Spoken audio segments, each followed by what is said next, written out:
What's up, guys? You might have seen my most recent edit, and today in this video, I will be teaching you how to make it, how to do the overlays and masking that had all masking and stuff.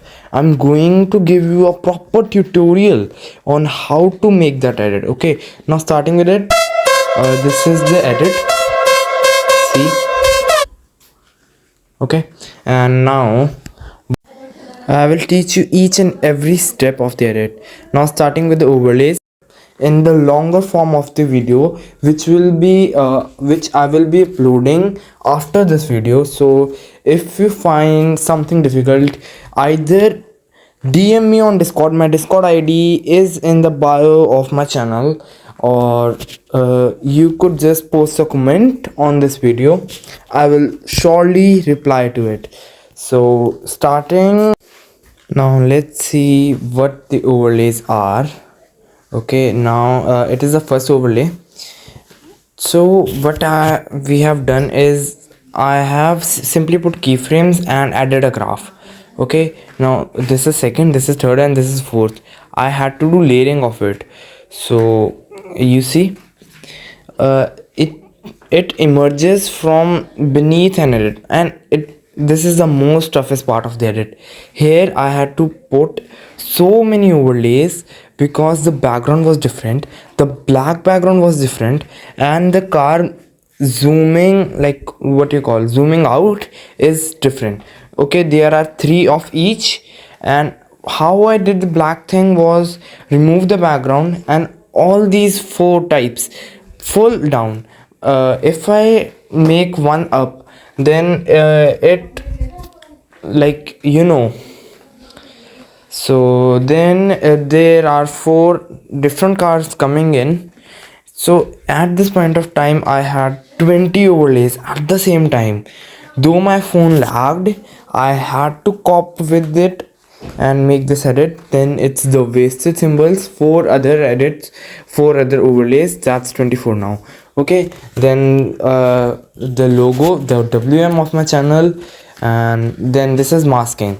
Okay, so you see, I had the upper part is top masking and the lower part is lower masking. You could do that by rotating the adding keyframes and rotating it. And here I have done again same thing. Okay, most of the edit has masking.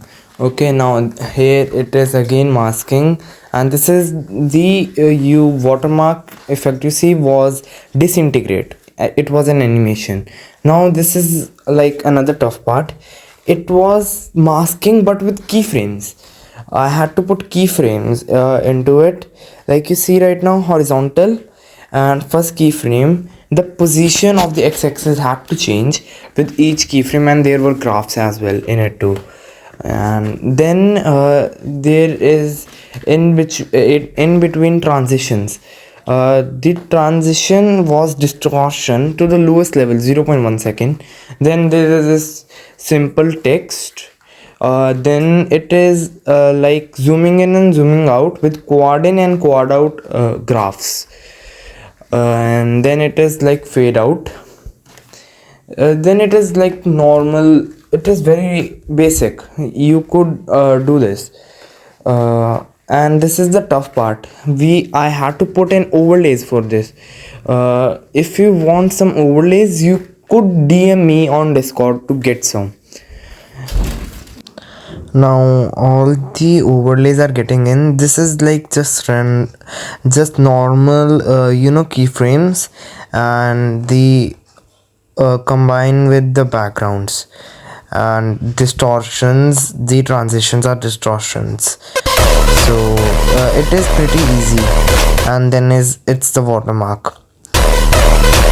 It actually took a lot of time to make this edit, especially the hardest part was a bit difficult, but I had to do it. It could have been my last Capcut edit because I am learning DaVinci. So we will see, like, if I have to make another one, I could really. And so moving ahead, there are all these shakes I added, and in these shakes, this is like shakes, and some of them also has wide angle. This also has keyframes, and I have adjusted it. Okay, so see.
Now to make this edit more better, I will add I want to add some filters to it.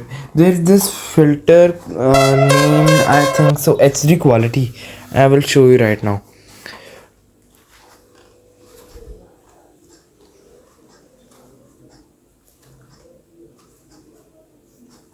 Yeah, so here we go on just on filters, and then there is this HD pit, and so it what it does is it enhances the quality and colors.